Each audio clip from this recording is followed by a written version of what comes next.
Answer. அவ்வளவுதான்.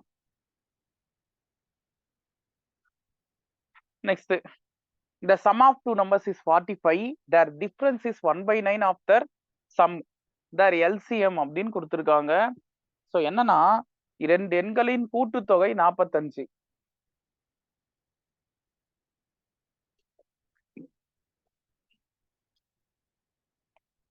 ஊத்தி கிச்சி வந்துச்சோ? இல்ல இல்ல. ரெண்டு நம்பரை ஆட் பண்ணா 45ன்னு கொடுத்திருக்காங்க.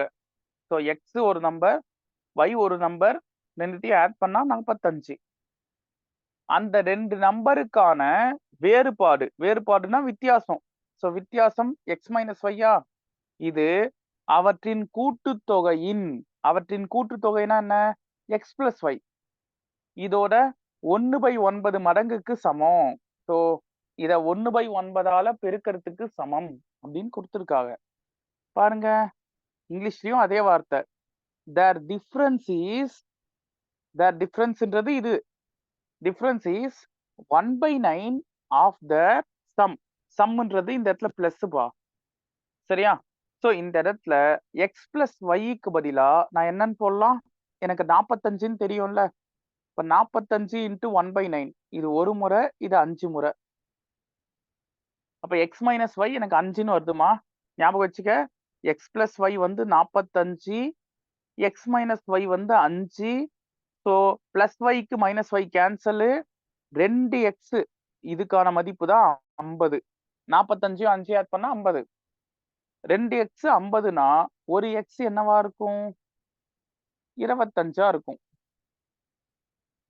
இது ஒரு முறை, இது 25 முறை, அவ்வளவுதான். ரெண்டாம் வாய்ப்பால அதிகிறேன்.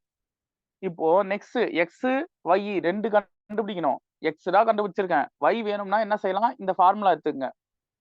X plus Y equal to 45, X 25 plus Y equal to 45.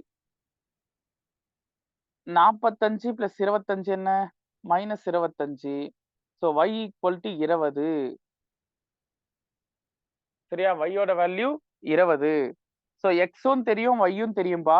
Question என்ன கேக்குறாங்கன்னா, அவ்விரு எண்களின் மீசிமா என்ன அப்படின்னு கேக்குறாங்க. சரியா? அந்த ரெண்டு நம்பருக்கான எல்சிஎம் வேணும்.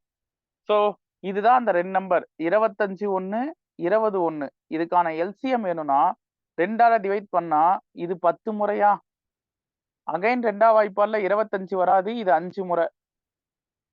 அஞ்சாம் வாய்ப்பால்ல 5 5 25, ஓர் 5 5. அகைன் அஞ்சாம் வாய்ப்பால்ல 1,1ன்னு வந்துருமா. ஸோ 2 2 4, 4 5 20, 25 100. சரியா? ஸோ ஆப்ஷன் ஏ இந்த கொஸ்டினுக்கான ஆன்சர் 100.